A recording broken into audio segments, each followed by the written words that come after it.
एक बार परमात्मा जब अपने राज सिंहासन पर विराजमान हो गए और राज सिंहासन पर विराजमान होने के बाद एक दिन उनके मन में ऐसा विचार आया, क्यों ना मैं जीव के कल्याण के लिए कुछ उपदेश करूं। तो उन्होंने समस्त नगरवासियों को, गुरु जी को, पुरवासियों को, संत महात्माओं को सबको इकट्ठित किया और एकत्रित करके जा करके एक उपवन में पहुंचे और वहां बोले, भैया मैं एक ऐसी बात कहूंगा जिस सबको ही मान। मैं कोई राज्य के आदेश की बात नहीं कर रहा हूं, मैं सबके कल्याण की बात कहूंगा और मुझे वही प्रिय है जो मेरा अनुशासन मानेगा। और उन्होंने कहा, मेरा अनुशासन ये है कि बड़े भाग मानस तन पावा, शौर्य तोरे लव सदो ग्रंथन गावा। उन्होंने कहा, भैया ये जो मनुष्य का शरीर मिलता है ये बड़े भाग्य से मिलता है।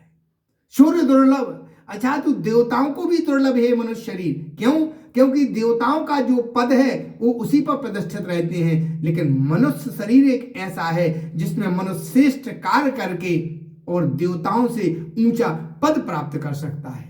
क्योंकि देवताओं की सीमा केवल स्वर्ग लोक तक है, लेकिन मनुष्य शरीर के ऐसा है कि मनुष्य अपने भक्ति के दम पर, तपस्या के बल पर, अपने धर्म के मार्ग पर चल करके देवताओं से भी आगे अर्थात वैकुंठ लोक में, विष्णु लोक में, गौलोक में, साकेत धाम में तक जा सकता है। इसलिए बड़े भाग मानस तन पावा, ओ सोरे दुर्लभो सब ग्रंथन गावा, सोरे दुर्लभो सद ग्रंथन गावा। इसलिए जो मनुष्य का शरीर है ये बड़े आसानी से नहीं मिलता, बड़े भाग को मानुष तन पावा। जब हमारे करोड़ों जन्मों के पुण्यों का जब उदय होता है तब हमें ये मनुष्य शरीर मिलता है और ये मनुष्य शरीर पाकर के हम कीड़े मकोड़ों की तरह अपना जीवन जी के हम इसे व्यर्थ नष्ट ना कर दें। इसलिए आज मैंने ये सभा यहाँ बुलाई है और ये सभा आयोजित की है। मैं सबको बताना चाहता हूं कि मनुष्य शरीर की कीमत क्या है, इसकी उपयोगिता क्या है, अर्थात इसे व्यर्थ ना गमाएं। क्यों? बड़े भाग्य से मनुष्य का शरीर मिलता है। 84 लाख योनि भोगने के बाद मनुष्य का शरीर प्राप्त होता है और इस शरीर को पाने के लिए देवता भी लालायत रहते हैं। क्यों? क्योंकि मनुष्य एक ऐसा है जो श्रेष्ठ पद प्राप्त कर सकता है। तो भगवान कहते हैं कि जो हमें ये शरीर मिला है, हम शरीर को ही सब कुछ मान बैठते हैं, अर्थात हम शरीर के लिए विषय भोगों में लगे रहते हैं। शरीर के सुख के लिए हम नाना प्रकार के कृत्य करते हैं और शरीर के सुख के लिए हम पापाचार करके धन का संग्रह करते हैं। भगवान कहते हैं ये शरीर सुख भोगने के लिए नहीं है, ये शरीर विषय भोगों को भोगने के लिए नहीं है। ये शरीर परमात्मा तक पहुंचने के लिए ये साधन है। जैसे हमें कहीं की यात्रा करना है तो वहां तक यात्रा करने के लिए हमें एक वाहन, कोई एक ऐसी गाड़ी मिल जाती है जिस पर हम बैठ करके एक स्थान से दूसरे स्थान तक आसानी से चले जाते हैं। इसी प्रकार जो ये मनुष्य है, ये मनुष्य हमें एक साधन है, हमारा एक वाहन है, अर्थात इसके द्वारा हम ऐसे धार्मिक कार्य, धर्म के पथ पर चल करके हम ऐसे कार्य करें ताकि हम इस शरीर के माध्यम से हम जो कार्य करेंगे वो तो ये हमें परमात्मा तक पहुंचाने का एक साधन है। साधन धाम में मोक्ष कर द्वारा और पाए न जेहि पर लोक समारा। साधन धाम में मोक्ष कर द्वारा और पाए न जेहि पर लोक समारा। ये जो मनुष्य शरीर है ये साधन धाम है, अर्थात परमात्मा तक पहुंचने का एक साधन है। और पाए न जेहि परलोक समारा, ऐसा सुंदर मनुष्य शरीर पा करके जिसने अपना परलोक नहीं सुधारा वो मनुष्य जमीन उसने व्यर्थ गमा दिया।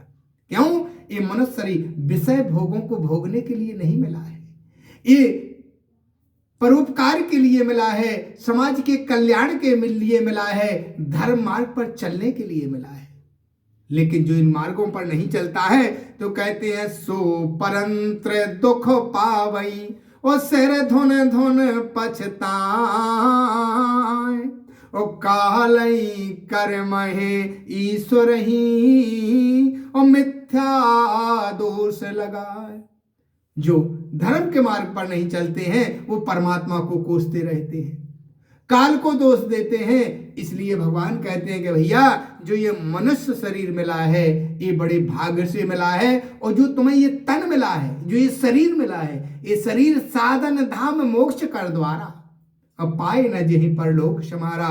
इस शरीर के द्वारा ही, शरीर ही एक ऐसा माध्यम है कि जिनके द्वारा हम अच्छे कार्य करके परमात्मा तक पहुंच जाते हैं। इस प्रकार परमात्मा ने, प्रभु श्री राम जी ने मनुष्य शरीर की महत्वता बताई कि जो हमें मनुष्य का शरीर मिला है ये विषय भोगों में लिप्त होने के लिए नहीं मिला। हम अपने शरीर में नाना प्रकार के सुख पहुंचाने के लिए नाना प्रकार के छल कपट झूठ कई तरीके से हम धन कमाते हैं, लेकिन भैया परमात्मा प्रभु श्री राम जी कहते हैं कि वो धन यहीं तक सीमित है, वो धन यहीं तक सीमित है, लेकिन जिसने ये परलोक संभालने के लिए नहीं, साधन धाम मोक्ष कर द्वारा और पाए न जे परलोक समारा। इतना अच्छा साधन इस शरीर परमात्मा ने हमें दिया है, तो इतना अच्छा शरीर होने के बाद भी अगर हमने अपना परलोक नहीं संभाला तो ये मनुष्य होना बेकार है।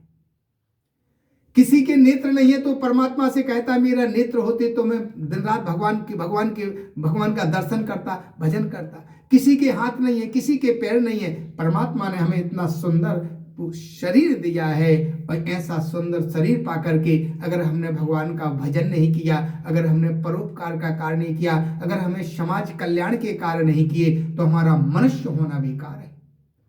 तो इसलिए परमात्मा कहते हैं कि ये मनुष्य शरीर जो हमें मिला है तो इसे व्यर्थ ना गंवाएं, इसे व्यर्थ ना जाने दें। क्यों? क्योंकि ये करोड़ों जन्म, कई जन्म भोगने के बाद, अर्थात 84 लाख योनि भी, एक योनि में भी आप कई बार जन्म ले सकते हो। ऐसे हमारे जब करोड़ों जन्म हो जाते हैं, 84 लाख तो योनियां हैं, लेकिन एक एक योनि में भी आपको कई बार जन्म लेना पड़ेगा। तो इस प्रकार जब हम करोड़ों जन्म ले लेते हैं तब हमें मनुष्य का शरीर प्राप्त होता है, और मनुष्य शरीर पाकर के अगर हमने परलोक अपना नहीं सुधारा तो हमारा मनुष्य होना व्यर्थ है। इसलिए हमेशा निरंतर परमात्मा का स्मरण करते रहें। अब कोई कहे महाराज अगर हम 24 घंटा भजन करने बैठ जाएं तो परिवार कौन पालेगा, परिवार कौन चलाएगा? तो यहाँ भगवान कहते हैं अरे तनोते कर्म करबो विधि नाना ओ मन राखे वो जही कृपा निधाना। शरीर से हम संसार के कार्य करते रहे, शरीर से हम संसार के रिश्ते निभाते रहे, और मन हमेशा परमात्मा के चरणों में लगा रहना चाहिए। हमेशा मन भगवान के चरणों में लगा रहे, शरीर से संसार के कार्य होते रहें और मन भगवान